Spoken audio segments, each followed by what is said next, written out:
Cars.com and Motor Week came to Elkhorn, Wisconsin, where we put 5 mid-size SUVs through nearly a week of testing.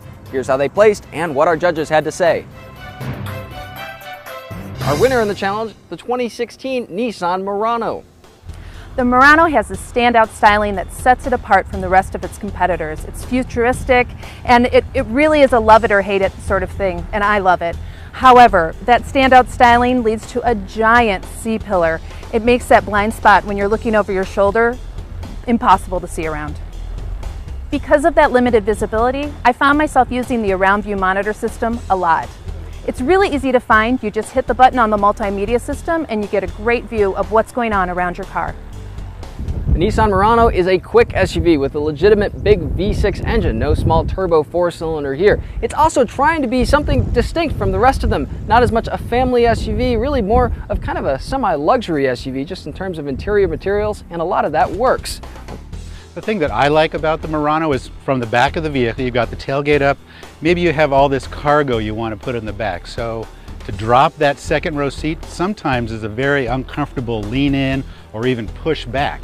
But in the Murano, you've got a lever on both sides of the vehicle to drop down one side of the seats or the other, and then an electric button that pulls it back up if you don't need all that space.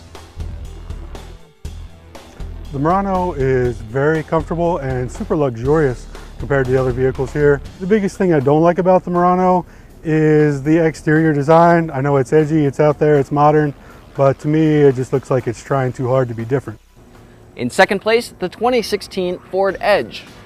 The Edge is one of the wider mid-size SUVs in this challenge, and because of that, it easily fits 3 car seats across the back seat.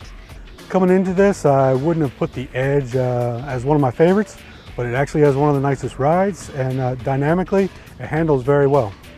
And one thing I didn't particularly like was the transmission. The shifter itself, it's really easy just to go right past D and into Sport. And also when you're driving, going back and forth between drive and reverse, it takes forever for the transmission to respond. First of all, cabin material is really excellent, probably some of the best in this group overall. First-rate multimedia system too, a Sync 3 system from Ford really is a much better system than Ford's outgoing My Ford Touch. I don't really like the bathtub feel that I have when I'm trying to lift myself into that vehicle. However, the adaptive steering, this is a new feature that Ford has just had over the last couple of years, is amazing. I mean, it literally makes it feel like a different vehicle when you're going slow versus when you're driving at speed. And when you're in sport mode, everything tightens up a little bit well, but again, speed sensitive. That's very impressive technology. Placing a mid-pack third is the 2017 Kia Sorento. Going into this, I would have put the Sorento up near the top, but after driving it and spending more time with it, the ride, I don't know whether it's this trim level or this tire and wheel package, much rougher ride than I remember, especially going over harsh bumps, the rear suspension, incredibly noisy. The Kia Sorento has a pretty high quality cabin and quite a bit of cargo space as well. All the things that impress about the Sorento do sort of go away though once you start driving it. Unfortunately, the suspension allows just a degree of movement in the body over major bumps in the road that's totally missing in some of these other SUVs. Not the most comfortable on a road trip. The Sorento was the vehicle in this comparison test to me that felt most like a minivan. So it has that kind of vanilla personality to it. But what I did like is the interior. I think they've done an exceptional job of making both the navigation system and the HVAC controls underneath very easy to see and identify no matter what the conditions are outside. The Sorento looks like a much more expensive vehicle than what it really costs. It has this sophisticated grille and alloy wheels. One thing that stands out about the Sorento, and not in a good way, is the road noise. You hit the open highway and it gets really loud in the cabin. Coming in at fourth place is the 2017 Hyundai Santa Fe Sport. The Santa Fe Sport, compared to the others, just feels very cheap inside. Not at all what you expect compared to the others.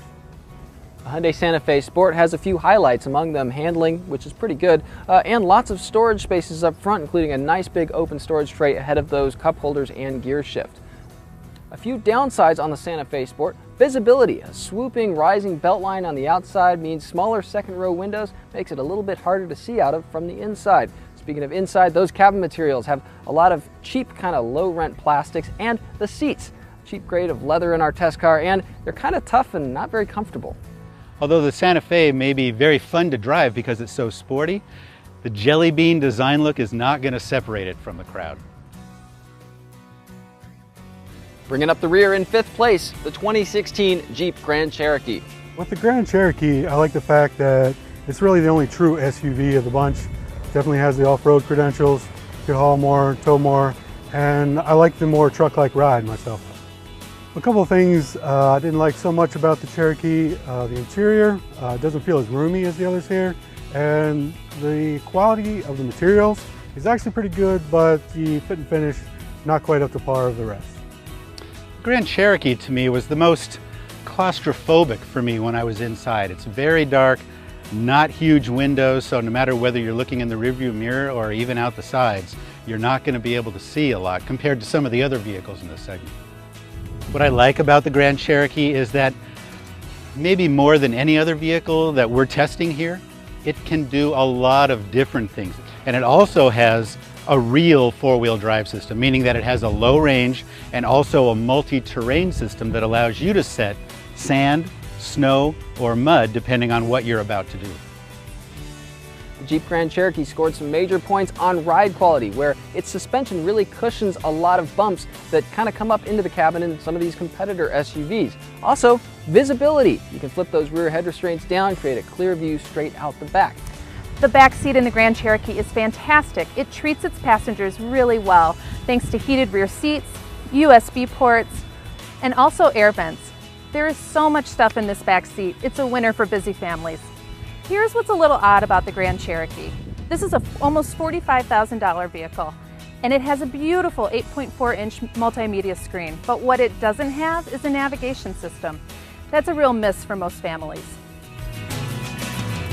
So there you have it. See each of these cars' full scores and plenty more on Cars.com.